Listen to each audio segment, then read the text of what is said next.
여러분, 시간이란 정말 순식간에 지나가고 우리가 젊었을 때는 절대 깨닫지 못했던 것들이 나이가 들면서 하나씩 보이기 시작합니다.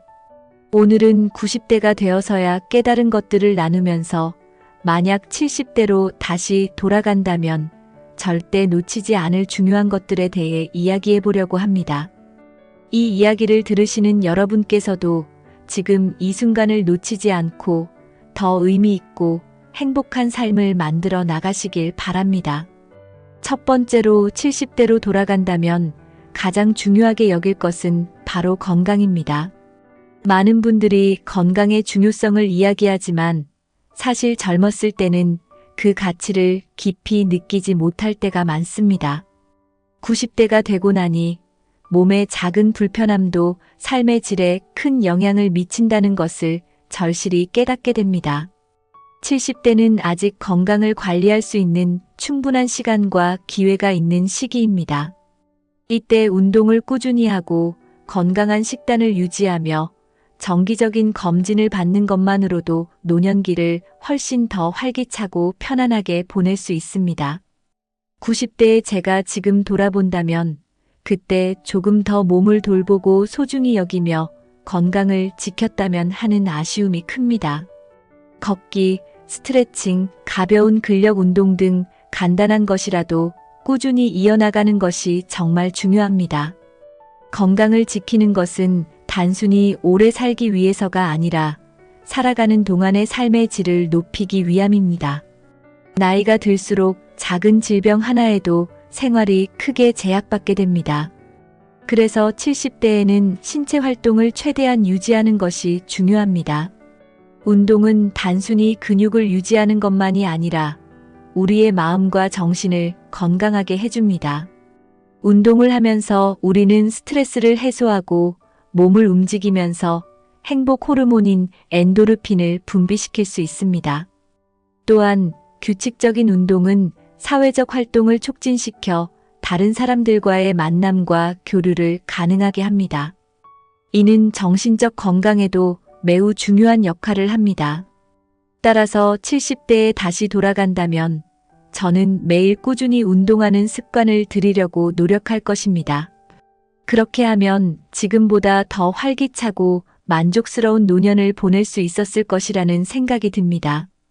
두 번째로 인간관계의 중요성을 절대 잊지 말아야 합니다. 90대가 되면서 느끼는 가장 큰 변화 중 하나는 주변 사람들이 하나둘씩 떠나간다는 점입니다. 친구와 가족, 이웃들과의 관계를 소홀히 하다 보면 나이가 들수록 점점 더 외로움을 느끼게 됩니다. 70대는 여전히 주변 사람들과 의미 있는 관계를 맺을 수 있는 시기입니다. 이 시기에 친구들과 자주 만나고 가족들과 시간을 보내며 소중한 추억을 만드는 것이 정말 중요합니다. 특히 자식들과의 관계에서는 서로의 마음을 이해하려고 노력하고 서로에게 따뜻한 말 한마디를 전하는 것이 큰 위로가 됩니다. 시간이 지나면서 남는 것은 결국 사람들과의 따뜻한 기억이라는 것을 잊지 말아야 합니다. 인간관계는 우리의 정신적, 정서적 건강에 지대한 영향을 미칩니다. 70대에 다시 돌아간다면 저는 친구들과의 모임에 더 자주 참석하고 가족들과 더 많은 시간을 보내기 위해 노력할 것입니다. 함께 식사를 하고 이야기를 나누고 소소한 일상을 공유하는 순간들이야말로 우리의 삶을 더욱 풍요롭게 만들어줍니다. 사람들과의 관계는 우리가 힘들 때 지지해주는 가장 큰 버팀목이 되며 외로움을 덜어주는 최고의 방법입니다. 나이가 들수록 외로움은 더욱 커질 수 있지만 좋은 인간관계를 유지한다면 우리는 그 외로움을 이겨낼 수 있습니다. 70대는 여전히 새로운 인연을 만들고 기존의 인연을 더욱 깊게 발전시킬 수 있는 시기입니다. 그러니 이 시기를 놓치지 말고 주변 사람들과의 관계를 소중히 여기는 것이 중요합니다. 세 번째로 자신에게 투자하는 것의 중요성입니다. 70대에 다시 돌아간다면 저는 무엇보다도 저 자신을 위해 더 많은 시간을 쓸 것입니다. 많은 사람들이 나이가 들수록 새로운 것을 배우거나 도전하는 것을 포기하곤 합니다. 하지만 90대가 되고 보니 삶에서 가장 후회되는 순간은 도전하지 않고 머뭇거렸던 시간들이었습니다. 70대는 여전히 새로운 것을 배우고 경험할 수 있는 시기입니다. 새로운 언어를 배우거나 악기를 연주하거나 여행을 떠나는 등 자신이 진정으로 하고 싶었던 일을 시작하기에 늦지 않은 나이입니다. 이러한 경험들은 우리의 삶을 더욱 풍요롭게 만들어주고 새로운 도전을 통해 얻는 성취감은 우리의 정신 건강에도 매우 긍정적인 영향을 미칩니다. 배움에는 나이가 없다는 말이 있습니다. 70대는 새로운 것을 배우기에 늦은 나이가 아닙니다. 오히려 이제는 자신의 경험을 바탕으로 더 깊이 있는 학습을 할 수 있는 시기입니다. 저는 70대로 돌아간다면 예전부터 배우고 싶었던 그림 그리기나 악기 연주를 시작할 것입니다. 이러한 취미는 우리의 두뇌를 자극하고 창의력을 높여주며 무엇보다도 자신에게 큰 만족감을 줍니다. 또한 새로운 것을 배우는 과정에서 만나는 사람들과의 교류도 우리에게 큰 활력을 줍니다. 학습은 우리의 두뇌를 건강하게 유지하는 데에도 중요한 역할을 합니다. 새로운 지식을 습득하고 이를 통해 성장하는 과정은 나이를 떠나 언제나 의미 있는 일입니다. 그러니 70대에 다시 돌아간다면 저는 저 자신에게 아낌없이 투자하고 새로운 도전을 두려워하지 않을 것입니다. 네 번째로 작은 일상에서의 행복을 찾는 법을 알고 싶습니다. 90대가 되어보니 행복은 큰 것에서 오는 것이 아니라 일상 속에서 찾아야 한다는 것을 깨닫게 됩니다. 70대의 저는 아마도 더 많은 물질적 성공이나 사회적 인정을 위해 애썼을 것입니다. 하지만 지금 돌아본다면 아침에 마시는 한 잔의 커피, 따뜻한 햇살 아래에서 산책하는 시간, 좋아하는 사람들과의 대화 같은 작은 순간들이 가장 소중한 행복이었다는 것을 깨닫습니다. 나이가 들수록 이러한 일상 속의 작은 행복이야말로 우리를 지탱해주는 힘이 된다는 것을 잊지 말아야 합니다. 70대에 다시 돌아간다면 저는 매일매일 이러한 작은 행복들을 찾아 감사하는 마음으로 살고 싶습니다. 행복은 멀리 있는 것이 아닙니다. 우리는 종종 더 큰 성공이나 목표를 이루기 위해 현재의 작은 행복을 놓치곤 합니다. 하지만 90대가 되어 돌아보니 진정한 행복은 일상 속 작은 순간들에 있다는 것을 깨닫게 됩니다. 70대라면 아직도 이런 작은 행복을 충분히 느끼고 즐길 수 있는 시간입니다.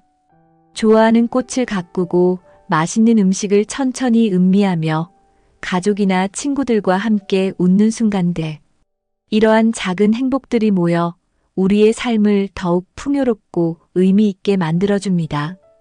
저는 70대로 돌아간다면 더 이상 먼 미래를 걱정하며 현재를 희생하지 않을 것입니다.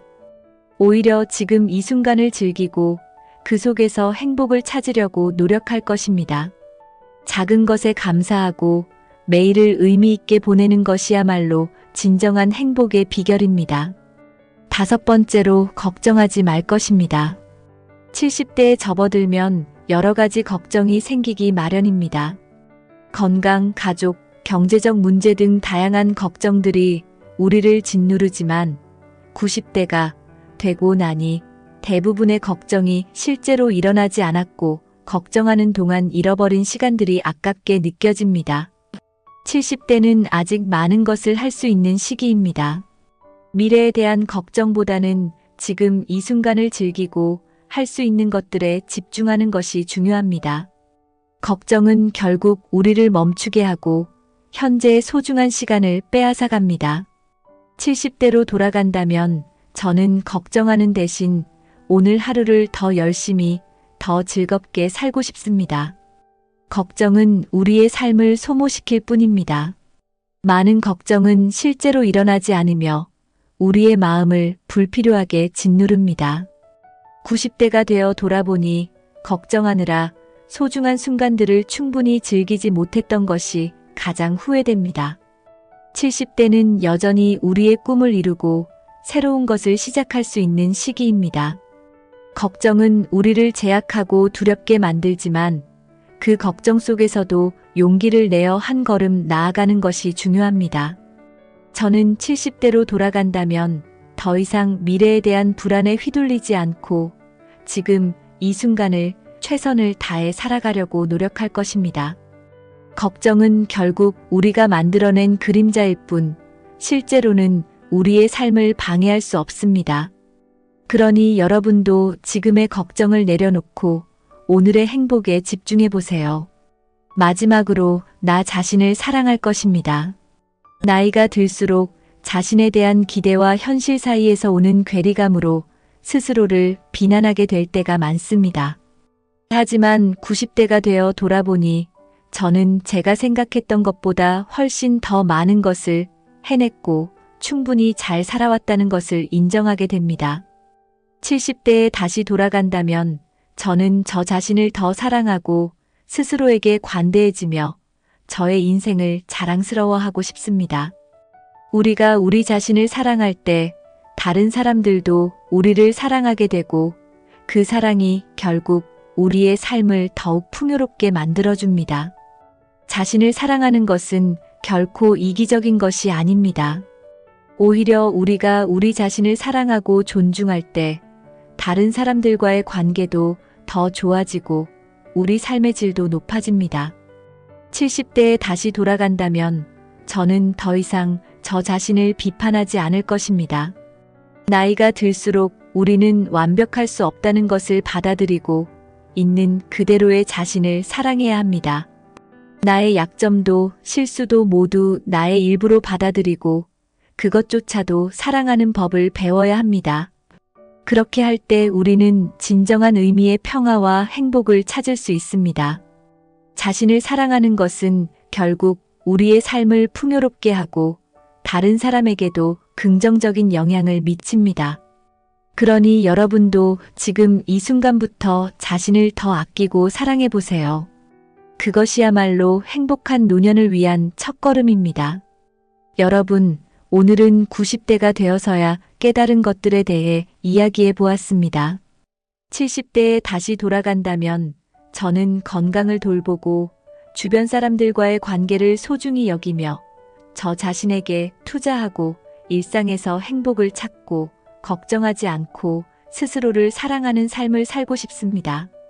이 이야기가 여러분께도 조금이나마 도움이 되기를 바라며 지금 이 순간을 놓치지 않고 더욱 의미 있는 삶을 만들어 가시길 바랍니다. 감사합니다.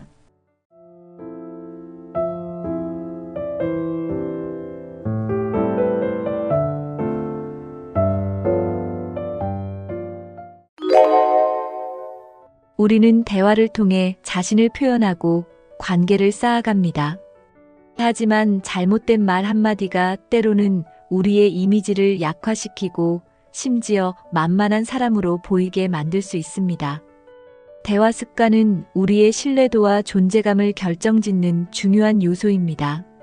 오늘은 만만하게 보이지 않기 위해 절대 하지 말아야 할 말들과 올바른 대화 습관을 만들기 위한 방법을 이야기해 보려고 합니다. 여러분도 한 번쯤 자신이 한 말로 인해 상대방의 태도가 달라진 것을 느낀 적 있으신가요? 이 영상을 끝까지 시청하시면 대화에서 자신감을 높이고 더 당당한 이미지를 만들 수 있는 팁을 얻으실 겁니다. 지금부터 시작해 보겠습니다. 1. 대화에서 만만해 보이는 말의 특징. 지나친 사과가 부르는 신뢰의 하락. 사과는 잘못을 인정하고 관계를 회복하는 데 중요한 역할을 합니다. 하지만 지나치게 사과를 남발하면 오히려 신뢰를 떨어뜨리고 자신을 약하게 보이게 할 수 있습니다. 예를 들어 죄송하지만 을 대화의 첫머리에 자주 사용하는 것은 자신감을 부족해 보이게 만듭니다. 이는 상대방이 당신을 항상 잘못을 저지르는 사람으로 인식하게 만들 수 있습니다. 사소한 실수에 대해서도 과도하게 사과한다면 상대방은 점점 당신의 말을 진지하게 받아들이지 않을 가능성이 높습니다. 또한 지나친 사과는 불필요한 책임을 떠안는 결과를 낳을 수도 있습니다. 특히 직장이나 팀 프로젝트에서 잘못이 명확히 당신의 책임이 아님에도 불구하고 사과를 반복한다면 다른 사람들의 책임까지 당신이 대신 질 가능성이 있습니다. 제가 미안한데 같은 표현은 상대방이 당신을 만만하게 보게 하는 신호가 될 수 있습니다. 사과는 필요할 때 적절한 상황에서만 사용해야 합니다. 예를 들어, 제가 실수한 점은 바로잡겠습니다. 같은 간결하고 당당한 표현은 신뢰를 유지하면서도 책임감을 드러낼 수 있습니다. 사과를 반복적으로 사용하는 습관을 고치기 위해서는 대화 중 자신이 왜 사과하려는지를 먼저 생각해 보는 것이 중요합니다. 사과는 상황을 해결하기 위한 도구로만 사용해야 하며 자신의 가치를 낮추는 방식으로 사용해서는 안 됩니다. 자신감 있는 태도를 유지하려면 지나친 사과를 줄이고 상황에 맞는 대안을 제시하는 연습이 필요합니다. 제가 놓친 부분은 바로 보완하겠습니다. 같은 표현은 상대방에게 긍정적인 인상을 남길 수 있습니다. 대화에서 사과를 줄이는 것은 단순히 말을 바꾸는 것을 넘어 자신을 더 가치 있게 만드는 과정입니다. 지금부터라도 지나친 사과를 줄이고 필요한 순간에만 사과하는 습관을 만들어 보세요. 자신을 깎아내리는 표현의 위험성. 저는 별로 잘하지 못하는데. 같은 표현은 당신을 스스로 약하게 만드는 말 중 하나입니다. 이런 말은 겸손으로 보일 수도 있지만 실제로는 상대방에게 당신의 능력을 의심하게 만드는 결과를 가져옵니다. 특히 처음 만나는 자리에서 자신을 깎아내리는 말은 긍정적인 첫인상을 남길 기회를 잃게 만듭니다. 예를 들어 면접 자리에서 저는 아직 많이 부족하지만 으로 시작한다면 면접관은 당신의 성장 가능성을 낮게 평가할 가능성이 높습니다. 자신을 깎아내리는 말은 듣는 사람에게도 부정적인 영향을 미칩니다. 상대방은 당신의 말에서 불확실함을 느끼고 당신의 능력이나 의견을 신뢰하지 않을 수 있습니다. 이는 대화에서의 신뢰도를 떨어뜨리고 관계에서 주도권을 잃게 만드는 원인이 됩니다. 자신을 낮추는 표현은 때로는 상대방이 당신을 이용하거나 무시하는 행동으로 이어질 수도 있습니다. 겸손함과 자신감 있는 태도는 함께 유지할 수 있습니다. 자신의 약점을 이야기해야 할 때는 이를 긍정적인 방향으로 바꿔 말하는 연습이 필요합니다. 예를 들어, 이 분야에서는 제가 아직 배우는 중입니다. 는 자신감을 유지하면서도 성장 의지를 보여주는 좋은 표현입니다. 자신을 깎아내리지 않고도 겸손함을 표현하는 방법을 연습하면 대화에서의 신뢰와 존중을 동시에 얻을 수 있습니다. 자신을 깎아내리는 습관을 고치기 위해서는 자신의 강점을 인식하고 이를 적절히 표현하는 연습이 필요합니다. 제가 이런 부분에서 경험이 있습니다. 같은 말은 상대방에게 당신의 가치를 분명히 전달할 수 있습니다. 자신을 낮추는 표현은 습관적으로 나올 수 있지만 이를 의식적으로 고치려는 노력이 중요합니다. 자신감을 표현하는 것은 단순히 자랑하는 것이 아니라 당신의 진정한 가치를 보여주는 방법입니다. 우유부단하고 모호한 말투가 주는 약한 인상. 우유부단한 말투는 상대방에게 자신감이 부족하다는 신호를 보냅니다. 예를 들어, 아마도, 글쎄요, 잘 모르겠지만, 같은 표현은 당신의 의견을 명확히 전달하지 못하게 만듭니다. 이런 말투는 상대방이 당신의 의도를 오해하게 만들거나 당신을 쉽게 설득할 수 있는 사람으로 보이게 할 수 있습니다. 특히 중요한 결정을 내려야 할 순간에 모호한 말은 당신의 위치를 약화시키고 주도권을 잃게 만드는 원인이 됩니다. 우유부단한 말투는 관계에서도 부정적인 영향을 미칩니다. 예를 들어 친구나 동료가 이 일을 맡아줄 수 있겠니? 라고 물었을 때 잘 모르겠어요. 라고 대답하면 상대방은 당신을 신뢰하지 못하거나 불만을 가질 수 있습니다. 이는 협력적인 관계를 유지하는데 방해가 될 뿐만 아니라 당신의 의견이 무시될 가능성을 높입니다. 또한 모호한 말투는 대화의 흐름을 방해하기도 합니다. 상대방은 당신의 대답을 기다리며 혼란스러워하거나 다른 사람의 의견에 더 의존하게 될 수 있습니다.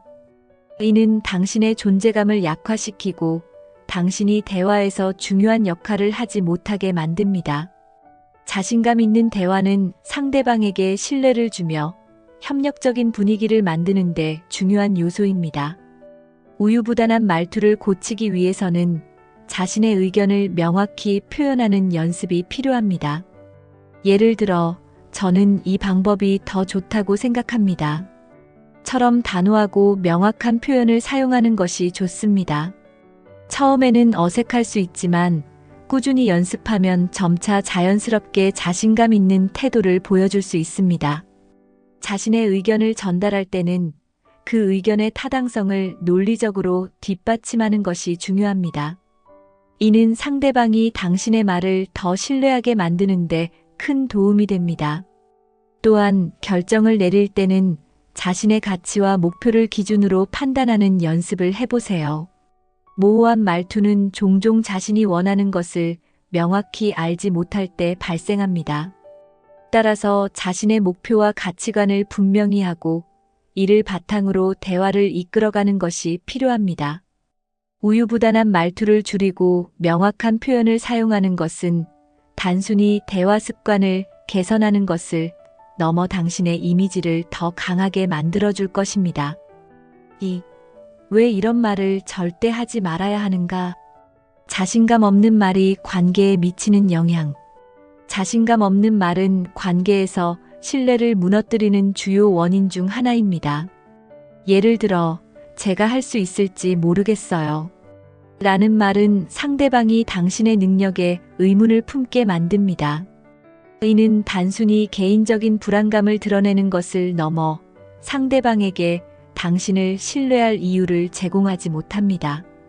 관계에서 신뢰는 핵심적인 요소이기 때문에 자신감 없는 말은 그 관계를 약화시키는 결과를 가져올 수 있습니다. 자신감 없는 말은 상대방에게 당신을 쉽게 대하거나 만만하게 보이게 할 수도 있습니다. 예를 들어, 친구나 동료가 당신의 의견을 묻는 상황에서 저는 잘 모르겠어요. 당신이 알아서 하세요. 라고 대답한다면 당신의 의견은 중요하지 않다는 메시지를 전달하게 됩니다. 이는 상대방이 당신의 역할을 과소평가하거나 대화를 주도하려는 의지를 약하게 보게 만들 수 있습니다. 또한 자신감 없는 말은 협력적인 관계를 구축하는 데 방해가 됩니다. 상대방은 당신의 불확실함으로 인해 혼란을 느끼거나 당신을 신뢰하지 않고 다른 사람에게 의존하게 될 수 있습니다. 이는 대화에서 당신의 입지를 약화시키고 관계에서도 주도권을 잃게 만드는 원인이 됩니다. 자신감 있는 말투는 단순히 강해 보이는 것을 넘어 상대방과의 신뢰를 쌓는 중요한 요소입니다. 자신감 없는 말을 줄이기 위해서는 자신의 가치를 인식하고 이를 바탕으로 대화를 이끌어가는 연습이 필요합니다. 자신이 가진 능력과 경험을 긍정적으로 평가하고 이를 명확히 전달하는 습관을 들여보세요. 제가 할 수 있는 부분은 최선을 다하겠습니다. 같은 표현은 자신감을 보여주면서도 상대방에게 신뢰를 줄 수 있습니다. 관계에서 신뢰를 유지하기 위해서는 자신의 말을 신중히 선택하고 자신감 있는 태도를 유지하는 것이 중요합니다. 부정적인 이미지로 인해 신뢰를 잃는 이유. 부정적인 이미지는 단순히 개인적인 호감도를 낮추는 데 그치지 않고 신뢰를 잃는 근본적인 원인이 될 수 있습니다. 예를 들어, 제가 이걸 제대로 할 수 있을지 모르겠어요. 같은 말은 듣는 사람으로 하여금 당신의 능력을 의심하게 만듭니다. 이런 표현은 특히 직장이나 중요한 협상 자리에서 상대방이 당신을 신뢰하지 못하도록 만들 수 있습니다. 부정적인 이미지는 대화의 흐름을 방해하기도 합니다. 상대방은 당신의 말에서 확신을 느끼지 못하고 당신이 전하려는 메시지를 가볍게 받아들일 가능성이 큽니다. 특히 자신을 비난하거나 부족함을 지나치게 강조하는 태도는 당신이 가진 장점과 강점을 상대방이 보지 못하게 만듭니다. 부정적인 이미지를 줄이려면 자신의 말을 긍정적이고 구체적으로 표현하는 것이 중요합니다. 부정적인 이미지는 한번 형성되면 바꾸기 어렵습니다. 예를 들어, 항상 실수만 하는 것 같아요. 같은 표현은 자신을 약화시킬 뿐만 아니라 다른 사람들에게 당신이 믿을 수 없는 사람이라는 인식을 심어줄 수 있습니다. 이는 단순히 순간의 말실수로 끝나지 않고 장기적인 관계에도 영향을 미치게 됩니다. 부정적인 이미지를 줄이기 위해서는 자신의 강점을 자주 상기하며 대화에서 이를 활용하는 연습이 필요합니다. 예를 들어, 제가 전에 이와 비슷한 일을 성공적으로 처리한 적이 있습니다. 같은 표현은 자신감을 보여주면서도 신뢰를 구축할 수 있습니다. 또한 부정적인 이미지를 긍정적인 메시지로 바꾸는 기술을 연습해 보세요. 이는 당신의 대화 스타일을 더 나은 방향으로 변화시키는데 큰 도움이 됩니다. 권위와 영향력을 스스로 깎아내리는 결과 말 한마디로 인해 스스로의 권위와 영향력을 약화시키는 경우가 많습니다. 예를 들어, 제 생각엔 그럴 수도 있지 않을까요? 같은 모호한 표현은 당신의 의견이 중요하지 않다는 메시지를 전달합니다. 이런 말은 듣는 사람에게 당신이 주도적으로 의견을 제시할 의지가 없다고 느끼게 만듭니다. 특히 직장이나 리더십이 필요한 자리에서는 이런 태도가 큰 약점으로 작용할 수 있습니다. 권위를 깎아내리는 말은 대화에서 주도권을 잃게 만듭니다. 당신이 명확하게 자신의 입장을 전달하지 않으면 상대방은 대화를 주도하려고 하고 당신의 의견을 무시할 가능성이 높아집니다. 이는 단순히 대화의 문제를 넘어 관계에서의 위치와 역할에도 부정적인 영향을 미칩니다. 권위와 영향력을 유지하려면 단호하고 명확한 표현을 사용하는 것이 중요합니다. 예를 들어, 이 부분에 대해 제 의견은 이렇습니다. 처럼 간결하고 확신에 찬 말은 당신의 권위를 강화하는데 큰 도움이 됩니다. 반대로 제가 잘 모르겠지만 제 생각엔 같은 말은 듣는 사람으로 하여금 당신의 의견을 신뢰하지 않게 만듭니다. 권위와 영향력을 유지하기 위해서는 자신의 의견을 명확히 전달하고 필요한 경우 결정을 내리는 태도를 보여야 합니다. 자신의 말을 통해 권위를 유지하려면 상황에 맞는 어휘와 어조를 사용하는 것도 중요합니다. 자신감 있는 목소리와 적절한 눈맞춤은 말의 효과를 더욱 강화시켜줍니다. 또한 자신의 의견을 논리적으로 뒷받침하는 자료나 경험을 제시하면 상대방이 당신을 더 신뢰하게 될 것입니다. 권위와 영향력을 유지하려는 노력은 단순히 대화 기술을 넘어 관계와 위치를 안정적으로 만들어주는 핵심 요소입니다. 3. 대화에서 만만해 보이지 않으려면 명확하고 단호한 대화 습관의 중요성. 명확하고 단호한 대화 습관은 당신을 더 신뢰받고 강한 인상을 남기게 만드는 중요한 요소입니다. 예를 들어, 그건 좀 애매한 것 같아요. 대신 제 생각에는 이 방법이 더 효과적일 것 같습니다. 라고 표현하면 상대방은 당신의 의견을 더 진지하게 받아들일 것입니다. 단호한 말투는 당신의 자신감을 보여주며 대화에서 주도권을 유지할 수 있게 합니다. 대화 중 단호함을 유지하려면 자신의 의견을 명확히 전달하는 연습이 필요합니다. 이는 단순히 예와 아니오를 정확히 말하는 것을 넘어 자신의 주장을 논리적으로 뒷받침하는 것을 포함합니다. 예를 들어, 이 제안이 적합한 이유는 3가지가 있습니다. 같은 말은 당신의 의견에 대한 신뢰도를 높이는데 효과적입니다. 단호함을 유지하려면 말뿐만 아니라 행동에서도 일관성을 유지해야 합니다. 자신이 한 말에 책임을 지고 필요할 때 결정을 내리는 태도는 상대방에게 강한 인상을 남깁니다. 반대로 자신의 말을 반복적으로 번복하거나 모호한 태도를 보이면 신뢰를 잃게 될 가능성이 높습니다. 명확하고 단호한 대화 습관은 모든 상황에서 유용하게 작용합니다. 친구와의 사소한 대화에서도 나는 이 시간에 만나는 것이 편해 라고 분명히 말하면 상대방은 당신의 입장을 더 잘 이해하게 됩니다. 이는 단순히 자신감을 보여주는 것을 넘어 대화를 더 효율적으로 만드는 데도 큰 도움이 됩니다. 대화에서 단호함을 연습하려면 먼저 자신이 말하고자 하는 바를 명확히 정리하는 습관을 들이세요. 준비된 말은 더 단호하고 명확하게 전달될 수 있습니다. 또한 상대방과의 대화 중에도 자신의 주장을 반복적으로 강조하며 결론을 명확히 제시하는 연습을 해보세요. 단호한 대화 습관은 단순히 말투를 바꾸는 것이 아니라 당신의 태도와 이미지를 전반적으로 개선하는 효과를 가져옵니다. 자신감을 드러내는 표현법 연습하기. 자신감을 드러내는 표현은 단순히 강한 말투를 사용하는 것을 넘어 상대방이 당신을 신뢰하게 만드는 중요한 요소입니다. 자신감을 전달하기 위해 가장 기본적인 방법은 긍정적이고 확신에 찬 어휘를 사용하는 것입니다. 예를 들어, 아마도 그럴 것 같아요. 대신 이것이 가장 좋은 방법이라고 생각합니다.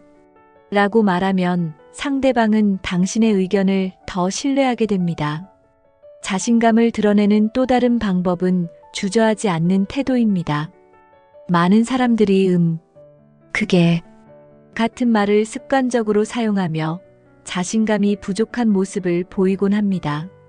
이런 습관은 대화의 흐름을 방해할 뿐만 아니라 상대방에게 불안감을 줄 수 있습니다. 자신감을 보이려면 이런 말버릇을 줄이고 바로 핵심으로 들어가는 연습을 해보세요. 목소리 톤과 속도도 자신감을 표현하는데 중요한 역할을 합니다. 너무 빠르거나 조용한 말투는 불안감을 줄 수 있지만 적당한 속도와 명확한 발음은 당신의 자신감을 강화시켜줍니다. 또한 눈을 마주치며 말하는 습관을 들이면 상대방은 당신의 말에 더 집중하게 되고 당신을 신뢰하게 됩니다. 자신감을 드러내기 위해서는 자신의 강점을 알고 이를 대화에 활용하는 것이 중요합니다. 예를 들어, 제가 이 분야에서 성공했던 경험이 있습니다. 같은 구체적인 표현은 당신의 가치를 명확히 전달합니다. 또한 자신의 약점에 대해서도 긍정적으로 말할 수 있어야 합니다. 이 부분은 제가 더 배우고 싶어 하는 분야입니다. 같은 말은 겸손하면서도 자신감을 유지하는 좋은 방법입니다. 대화에서 자신감을 드러내기 위해서는 연습이 필요합니다. 거울 앞에서 자신의 말투와 자세를 점검하거나 친구와 대화를 녹음해 자신의 표현 방식을 분석해 보세요. 자신감을 드러내는 연습은 시간이 걸리지만 이를 꾸준히 실천하면 대화에서 더욱 강한 인상을 남길 수 있습니다. 자신감 있는 표현은 단순히 말의 내용뿐만 아니라 당신의 태도와 이미지 전반을 변화시킬 수 있는 강력한 도구입니다. 상대방을 존중하면서도 주도권을 잡는 법. 대화에서 만만해 보이지 않으면서도 상대방을 존중하는 균형을 유지하는 것은 매우 중요합니다. 상대방을 무시하거나 자신의 의견만 강조하면 대화는 일방적이 되어버리고 관계가 악화될 수 있습니다. 반면 상대방을 존중하면서도 자신의 주장을 명확히 전달하면 대화는 더 건설적이고 협력적으로 진행될 수 있습니다. 상대방을 존중하면서 주도권을 잡는 첫 번째 방법은 상대방의 의견을 경청하는 것입니다. 예를 들어, 당신의 의견은 무엇인가요? 라고 묻고 이를 진지하게 듣는 태도는 상대방에게 존중을 느끼게 합니다. 하지만 이 과정에서도 자신의 입장을 분명히 밝히는 것이 중요합니다. 당신의 의견도 이해되지만 저는 이 방향이 더 효과적이라고 생각합니다. 같은 표현은 존중과 주도권을 동시에 유지하는 좋은 예입니다. 또한 상대방의 감정을 고려하는 것도 중요합니다. 대화 중에 상대방이 불쾌하거나 방어적인 태도를 보인다면 이를 인식하고 부드럽게 대응해야 합니다. 하지만 이 과정에서 자신의 주장을 포기하거나 물러서는 것은 피해야 합니다. 제가 당신의 감정을 이해하지만 이 부분에서는 제 의견을 유지하고 싶습니다. 같은 표현은 존중과 주장을 모두 전달할 수 있는 효과적인 방법입니다. 주도권을 잡기 위해서는 대화의 흐름을 이끌어가는 기술도 필요합니다. 예를 들어, 이 문제에 대해 다음 단계로 넘어가 볼까요? 같은 제안을 통해 대화를 주도할 수 있습니다. 이는 상대방에게 당신이 대화의 중심에 있다는 인식을 심어줍니다. 또한 적절한 질문을 통해 상대방의 생각을 이끌어내는 것도 효과적인 방법입니다. 이 아이디어에 대해 어떻게 생각하시나요? 같은 질문은 대화의 주제를 유지하면서도 상대방을 존중하는 인상을 줍니다. 상대방을 존중하면서도 주도권을 유지하는 대화는 연습과 경험이 필요합니다. 처음에는 어려울 수 있지만 다양한 상황에서 이런 방식을 시도하다 보면 점점 자연스럽게 익힐 수 있습니다. 상대방과의 대화에서 균형을 유지하는 것은 단순히 대화 기술을 넘어 관계의 질을 높이고 신뢰를 쌓는 중요한 요소입니다. 4. 잘못된 대화 습관에서 벗어나기 위한 연습법. 말하기 전에 생각하고 필요한 정보를 선택적으로 말하기. 대화를 시작하기 전에 자신의 말을 한 번 더 생각하는 습관은 불필요한 말실수를 줄이는데 효과적입니다. 특히 사생활이나 민감한 주제를 다룰 때 어떤 정보를 공유해야 하고 어떤 것을 숨겨야 할지 신중히 판단해야 합니다. 예를 들어, 제가 최근에 큰 실수를 해서 같은 말을 무심코 꺼냈다가 상대방이 이를 부정적으로 활용할 가능성이 있습니다. 정보를 선택적으로 말하는 것은 자신을 보호하는 동시에 상대방과의 관계를 건강하게 유지하는 데 도움을 줍니다. 모든 것을 솔직히 말하는 것이 항상 옳은 것은 아닙니다. 자신의 약점이나 실패를 공유하더라도 이를 긍정적인 맥락에서 풀어내는 것이 중요합니다. 제가 이 부분에서 실패했지만 큰 교훈을 얻었습니다. 같은 말은 상대방에게 긍정적인 이미지를 남길 수 있습니다. 말하기 전에 생각하는 습관은 시간과 연습이 필요합니다. 대화를 하기 전에 자신이 전하고자 하는 핵심 메시지를 머릿속에서 정리하고 불필요한 이야기를 덜어내는 연습을 해보세요. 이는 대화에서 더욱 명확하고 자신감 있는 태도를 유지할 수 있게 해줍니다. 예를 들어, 제가 드리고 싶은 핵심은 이것입니다. 처럼 간결하게 표현하는 것이 효과적입니다. 또한 선택적으로 정보를 말하기 위해서는 상대방을 파악하는 능력이 필요합니다. 상대방이 어떤 주제를 중요하게 생각하는지 또는 어떤 정보를 듣고 싶어 하는지를 이해하면 대화가 훨씬 효율적이고 긍정적으로 흘러갈 수 있습니다. 정보의 선택적 공유는 단순히 말의 양을 줄이는 것이 아니라 상대방에게 필요한 메시지를 효과적으로 전달하는 기술입니다. 말하기 전에 생각하는 습관은 개인의 신뢰도와 이미지에 큰 영향을 미칩니다. 불필요한 정보를 줄이고 필요한 메시지를 전달하는 연습을 통해 대화에서의 실수를 줄이고 더 나은 결과를 얻을 수 있습니다. 이 습관을 꾸준히 연습하면 만만해 보이는 인상을 줄이고 대화의 주도권을 잡는 데 큰 도움이 될 것입니다. 긍정적인 자기 표현과 어투 개선하기. 자신을 긍정적으로 표현하는 것은 대화에서 신뢰를 쌓고 상대방에게 강한 인상을 남기는 데 중요한 역할을 합니다. 예를 들어, 제가 그 부분을 잘 모르겠어요. 대신 제가 이 부분을 더 공부해보고 싶습니다. 라고 말하면 같은 상황에서도 완전히 다른 인상을 줄 수 있습니다. 이는 단순히 말의 내용이 아니라 자신감 있는 태도를 전달하는 방식입니다. 어투 또한 매우 중요한 요소입니다.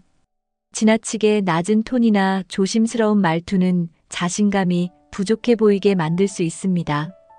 반면 명확하고 적절한 음량으로 말하면 상대방에게 긍정적인 에너지를 전달할 수 있습니다. 어투는 대화의 분위기를 결정짓는 중요한 요소이므로 자신의 목소리 톤과 속도를 조절하는 연습을 해보세요. 긍정적인 자기 표현은 자신이 가진 강점을 인식하고 이를 자연스럽게 드러내는 데서 시작됩니다. 예를 들어, 제가 이 부분에서 강점을 가지고 있습니다. 또는 이전 경험을 바탕으로 이 문제를 해결할 수 있을 것 같아요. 같은 말은 상대방에게 당신의 능력을 신뢰하게 만드는데 효과적입니다. 이는 대화의 흐름을 더 긍정적으로 이끌어갑니다. 어투와 표현을 개선하기 위해서는 대화를 녹음해 보거나 거울 앞에서 연습하는 방법이 유용합니다. 자신의 목소리를 객관적으로 듣고 어투와 표현에서 개선할 부분을 찾아보세요. 또한 자신감 있는 사람들의 대화를 관찰하며 그들의 말투와 태도를 벤치마킹하는 것도 좋은 방법입니다. 긍정적인 자기 표현은 단순히 대화를 잘하는 것 이상의 효과를 가져옵니다. 이는 당신의 신뢰도를 높이고 상대방과의 관계를 더욱 깊게 만들어줍니다. 대화를 통해 자신을 효과적으로 표현하려면 자신의 강점을 꾸준히 인식하고 이를 적절히 드러내는 연습을 해야 합니다. 긍정적인 어투와 표현은 만만한 이미지를 줄이고 더 강한 인상을 남길 수 있는 가장 강력한 도구 중 하나입니다. 대화는 우리의 이미지를 결정짓는 가장 중요한 수단입니다. 오늘 이야기한 잘못된 대화 습관과 이를 개선하기 위한 방법을 활용하면 더 자신감 있고 신뢰받는 이미지를 만들 수 있을 것입니다. 만만해 보이지 않는 태도와 말을 연습하며 대화 속에서 자신의 가치를 더 높여보세요. 이 영상이 유익하셨다면 구독과 좋아요를 눌러주시고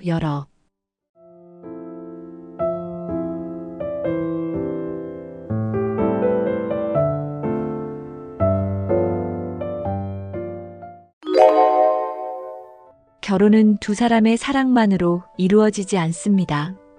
양가 가족이 함께하는 순간들이 더해지면서 진정한 의미를 완성하게 되죠. 하지만 오늘 이야기의 주인공은 상견례 자리에서 단 10분 만에 모든 것이 끝나고 말았습니다. 평생을 함께할 사람이라 믿었던 예비 신랑과 신부가 상견례에서 벌어진 사건으로 인해 파혼을 결심했는데요. 과연 어떤 일이 있었던 걸까요? 오늘은 상견례라는 중요한 자리가 갈등으로 이어진 이유와 그 속에 숨겨진 교훈을 함께 살펴보겠습니다. 상견례를 앞두고 계신 분들, 혹은 결혼 준비 중인 분들이라면 꼭 끝까지 시청하시길 바랍니다. 지금부터 상견례 10분 만에 파혼에 이르게 된 충격적인 이야기를 시작하겠습니다. 1. 상견례가 파혼으로 이어진 사건의 전말. 상견례 자리에서 벌어진 첫 번째 갈등. 상견례는 예비 신랑과 신부가 양가 부모님을 처음으로 소개하는 자리입니다. 이 자리는 결혼 준비에 첫 단추를 끼우는 중요한 순간인데요. 하지만 이 상견례 자리에서 첫 번째 갈등이 시작되었습니다. 신랑 측 부모님이 약간 늦게 도착하면서 분위기가 어색해졌습니다. 신부 측 부모님은 이에 대해 불쾌감을 느꼈고 서로 간의 첫 인사가 불편하게 흘러갔습니다. 첫 인사 이후에도 신랑 측 부모님이 준비한 선물이 신부 측 기대에 못 미쳤던 것도 문제가 되었습니다. 신부 측은 이를 예의 부족으로 받아들였고 이로 인해 대화의 시작부터 갈등의 씨앗이 심어졌습니다.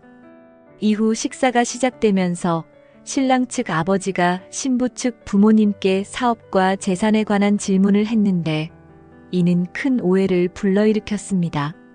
신부 측은 이러한 질문을 결혼에 있어 금전적인 기대가 크다는 신호로 받아들였습니다.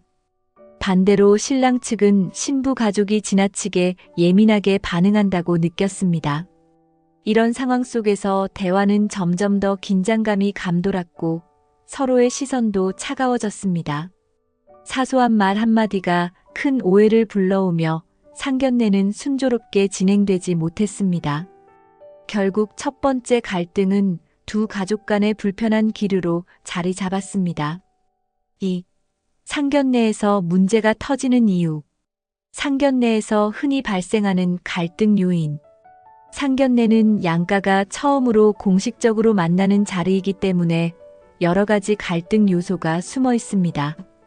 가장 흔한 갈등 요인은 서로 다른 기대치입니다. 신부 측은 예의를 갖춘 신랑 측의 태도를 기대하지만 신랑 측은 지나치게 형식적인 분위기를 부담스러워할 수 있습니다. 이러한 기대치의 차이가 충돌로 이어지기 쉽습니다. 또 다른 문제는 대화 주제입니다.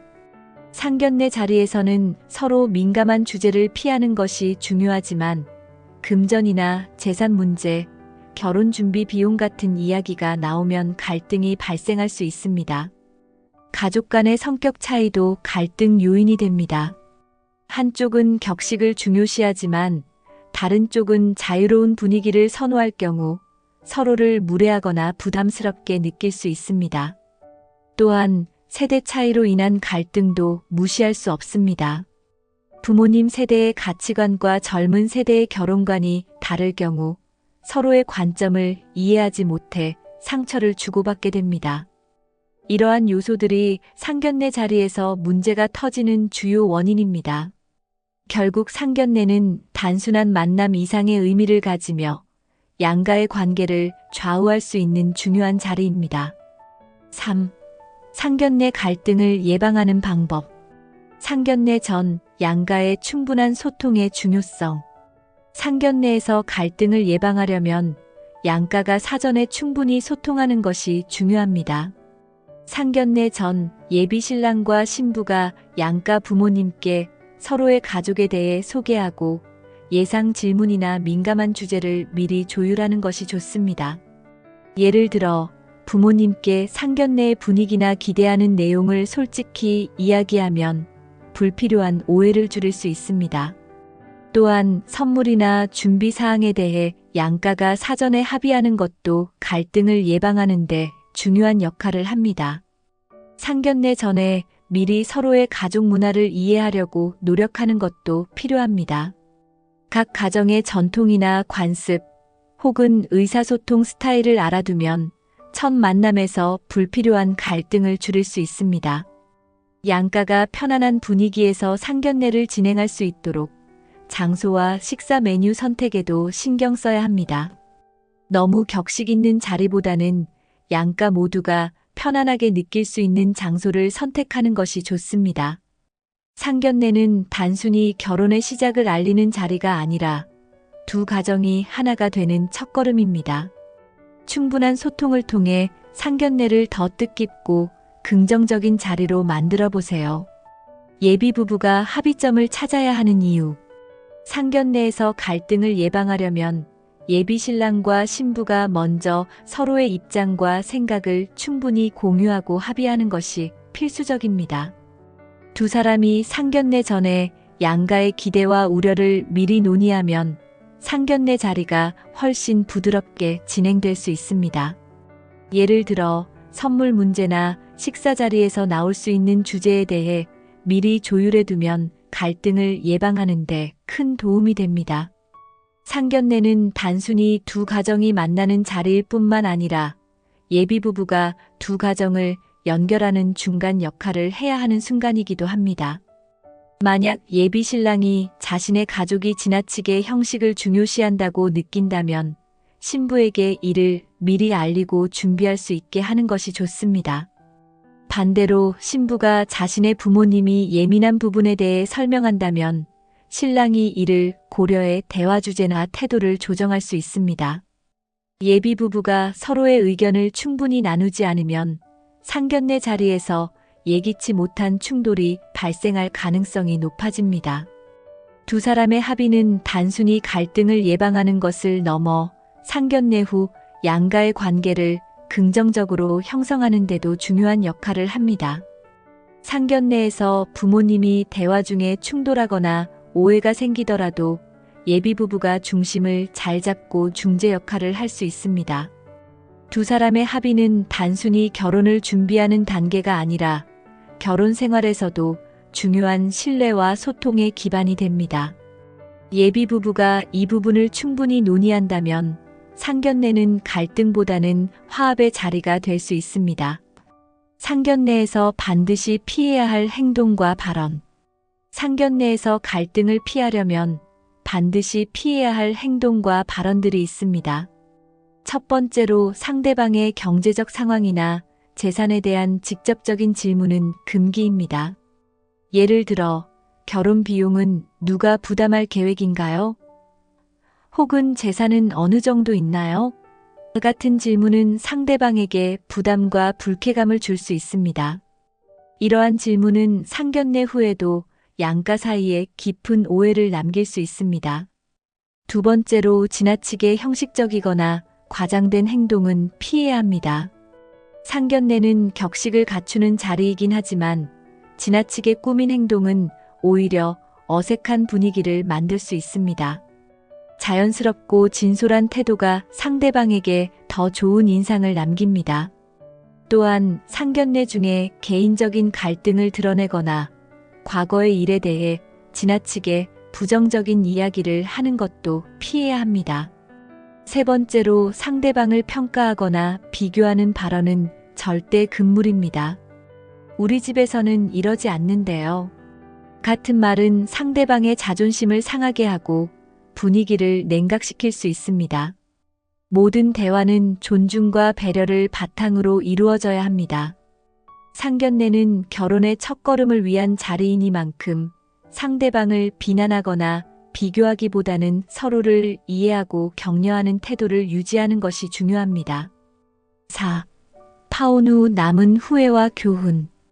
파혼 후 양가와 당사자가 느낀 감정. 파혼은 단순히 두 사람만의 문제가 아닙니다. 양가 모두에게 큰 충격과 아쉬움을 남길 수 있습니다. 상견례 자리에서의 갈등이 파혼으로 이어지면 부모님은 자녀에 대한 미안함과 실망을 동시에 느낍니다. 예를 들어 신부 측 부모님은 우리가 너무 민감하게 반응했나? 라는 후회를 하기도 하고 신랑 측 부모님은 우리가 준비가 부족했나? 라는 자책을 하게 됩니다. 당사자인 예비 신랑과 신부 역시 자신들의 관계를 지키지 못한 점에 대해 큰 아쉬움을 느낍니다.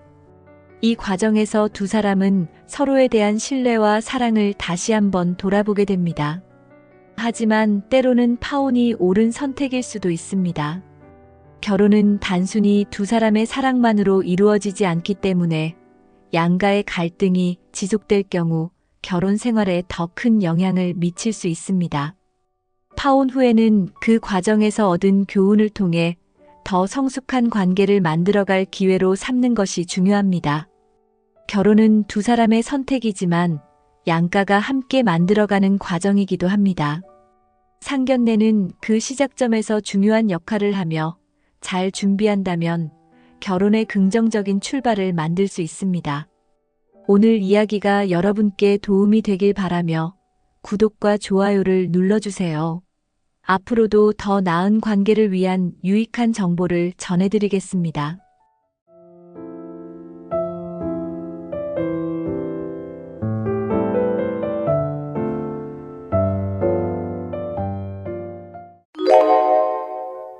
우리는 누구나 가까운 친구나 가족과 깊은 대화를 나누며 신뢰를 쌓습니다. 하지만 아무리 친한 사이라도 절대 공유해서는 안 되는 정보들이 있습니다. 사생활은 단순히 비밀을 지키는 것을 넘어 자신의 삶을 보호하고 관계를 건강하게 유지하는 중요한 역할을 합니다. 오늘은 가까운 사람일수록 더욱 조심해야 할 사생활 정보와 이를 지키기 위한 방법에 대해 이야기해 보려고 합니다. 혹시 여러분도 한 번쯤 지나치게 사적인 정보를 공유했다가 후회했던 적이 있지 않나요? 이 영상을 끝까지 시청하시면 어떤 정보를 꼭 숨겨야 하고 사생활을 지키며 관계를 유지하는 방법까지 알게 되실 겁니다. 지금부터 시작합니다. 1. 사생활이 중요한 이유. 사생활 노출이 초래할 수 있는 예상치 못한 문제들. 사생활은 단순히 숨기는 것이 아니라 개인의 삶을 보호하기 위해 꼭 필요한 것입니다. 한번 잘못된 정보가 노출되면 그 결과는 예상보다 훨씬 심각할 수 있습니다. 예를 들어 자신의 재정 상태나 개인적인 고민을 무심코 공유했다가 상대방이 이를 주변에 이야기한 경우 큰 곤란을 겪을 수 있습니다. 이는 신뢰 문제로 이어질 뿐만 아니라 사회적 이미지에도 영향을 미칠 수 있습니다. 또한 사생활이 노출되면 관계가 복잡해지고 불필요한 갈등이 발생할 가능성이 높아집니다. 특히 상대방이 무의식적으로 이야기를 확산시키는 경우 자신이 의도하지 않은 방식으로 정보가 왜곡될 수 있습니다. 사생활이 중요하다는 것은 단순히 개인적인 정보가 아니라 자신의 감정, 신뢰, 그리고 삶의 경계를 지키는 문제이기도 합니다. 중요한 정보가 노출되었을 때 이를 수습하는 데 많은 에너지와 시간이 필요합니다. 특히 민감한 정보일수록 이를 다시 감추기는 거의 불가능합니다. 따라서 사생활은 개인의 자유와 평화를 유지하기 위한 필수적인 요소입니다. 보호받지 못한 사생활은 우리의 일상을 불안정하게 만들고 사람들과의 관계를 약화시킬 수 있습니다. 그렇기 때문에 자신의 정보를 신중하게 다루는 것이 중요합니다. 관계에서 개인의 경계선을 지키는 중요성. 사생활은 관계를 건강하게 유지하는 데 중요한 역할을 합니다.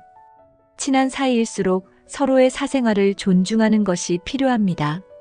예를 들어 친구나 가족이 아무리 친밀하더라도 모든 정보를 공유할 필요는 없습니다. 개인의 경계선을 명확히 설정하면 상대방도 그 경계를 존중하게 됩니다.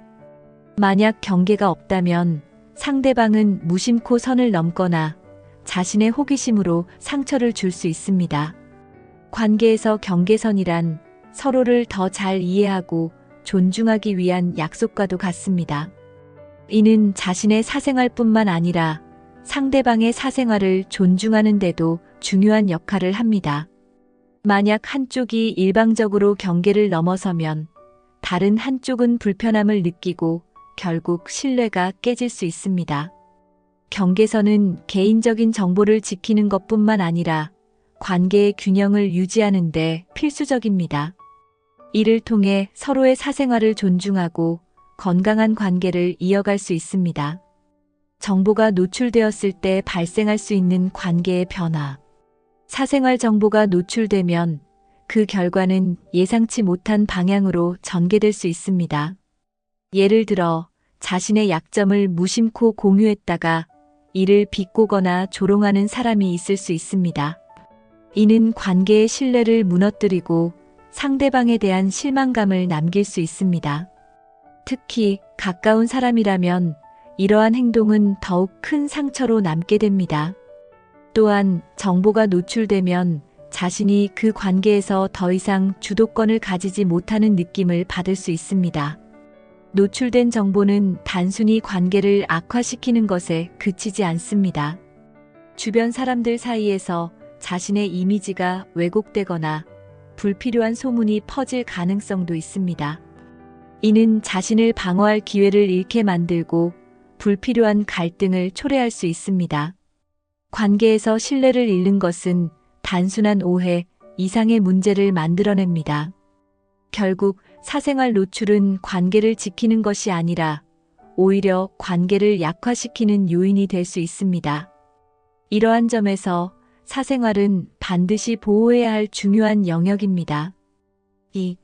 절대 공개하면 안 되는 사생활 정보. 재정 관련 정보 수입, 저축, 빚. 재정 정보는 가장 민감한 사생활 중 하나입니다. 자신의 수입이나 저축, 대출 상태를 공유하는 것은 가까운 사람에게도 신중해야 합니다. 재정 정보가 공개되면 상대방이 이를 근거로 판단하거나 오해할 가능성이 큽니다. 예를 들어 자신의 경제적 상황을 과소평가하거나 지나치게 부풀려 생각할 수 있습니다.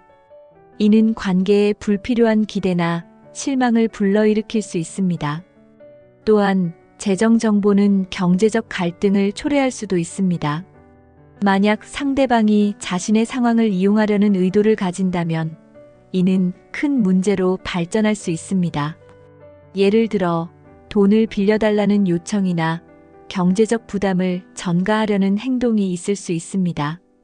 재정 정보는 오직 자신과 필요할 경우 전문가와만 공유하는 것이 안전합니다. 친구나 가족이라 하더라도 돈과 관련된 문제는 신중하게 다루는 것이 중요합니다. 가족 내 갈등이나 민감한 가정사. 가족 내 갈등이나 민감한 가정사는 누구에게나 숨기고 싶은 사생활 중 하나입니다. 아무리 가까운 친구나 지인이라도 가정의 문제를 자세히 공유하는 것은 조심해야 합니다. 예를 들어 부모님과의 갈등이나 형제와의 금전 문제는 외부에 알려질 경우 오히려 상황을 악화시킬 수 있습니다. 특히 이러한 정보가 소문으로 퍼지면 가정 내 신뢰관계에도 큰 영향을 미칠 수 있습니다. 가족 문제는 본질적으로 가족끼리 해결해야 하는 경우가 많습니다. 외부 사람이 상황을 알게 되면 불필요한 판단이나 조언이 문제를 더 복잡하게 만들기도 합니다. 또한 상대방이 조언을 가장한 호기심으로 물어볼 경우 감정적으로 상처를 받을 수도 있습니다. 예를 들어, 그건 부모님이 잘못하신 것 같아 같은 말은 문제 해결에 도움이 되기보다는 더 큰 갈등을 초래할 수 있습니다. 또한 가정사는 자신뿐만 아니라 가족 구성원 모두의 사생활에 영향을 미칩니다. 이를 공유하면 가족 구성원의 신뢰를 잃을 위험이 있습니다.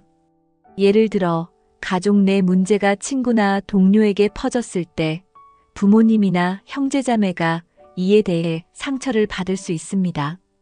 따라서 가족 문제는 신중하게 다뤄야 하며 필요한 경우 전문가나 상담가와 논의하는 것이 더 나은 해결책일 수 있습니다. 가정사는 개인적인 감정과 가족 간의 신뢰를 지키는 차원에서 더욱 철저히 보호해야 합니다. 개인적인 약점이나 비밀스러운 과거. 개인의 약점이나 비밀스러운 과거는 절대적으로 숨겨야 하는 사생활 중 하나입니다.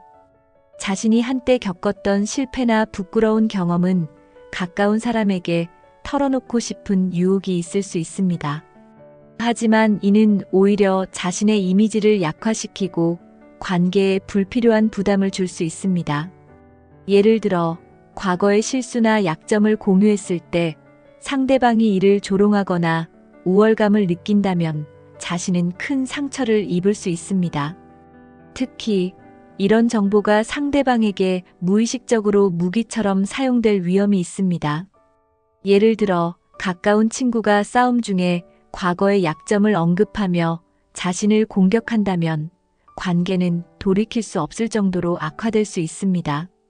또한 자신의 비밀이 다른 사람들에게 알려지면서 소문으로 퍼질 가능성도 있습니다. 이는 직장이나 사회생활에서도 불리한 영향을 미칠 수 있습니다. 개인의 약점은 자신의 신뢰도와 이미지를 보호하기 위해 철저히 지켜야 합니다. 자신이 약점으로 느끼는 부분은 반드시 믿을 수 있는 사람에게만, 그것도 신중히 공유해야 합니다.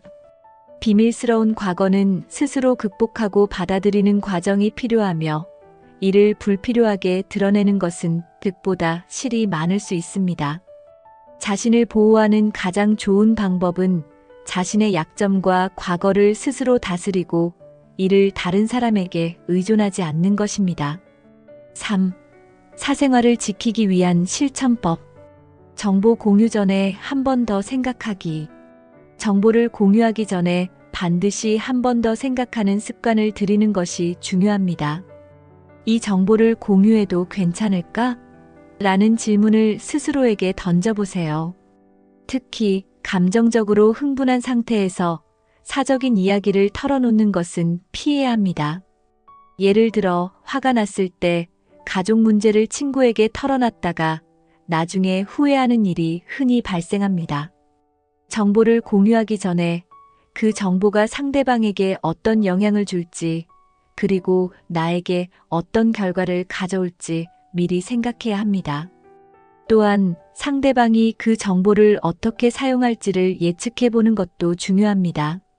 상대방이 평소에 남의 이야기를 가볍게 다룬다면 절대로 민감한 정보를 공유해서는 안 됩니다.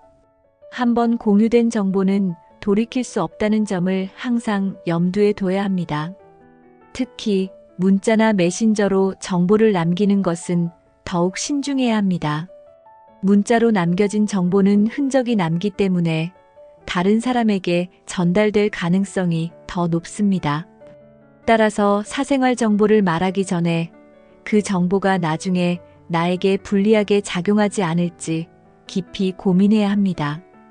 공유하기 전에 한 번 더 생각하는 습관만으로도 많은 문제를 예방할 수 있습니다. 사생활은 단순히 숨기는 것이 아니라 자신의 삶을 지키고 관계를 건강하게 유지하기 위한 중요한 부분입니다. 오늘 이야기한 내용을 통해 어떤 정보를 보호해야 하고 사생활을 어떻게 지켜야 할지에 대한 방법을 알아보셨길 바랍니다. 이 영상이 유익하셨다면 구독과 좋아요를 눌러주시고 여러분의 생각을 댓글로 공유해주세요. 앞으로도 더 유익한 정보로 찾아뵙겠습니다.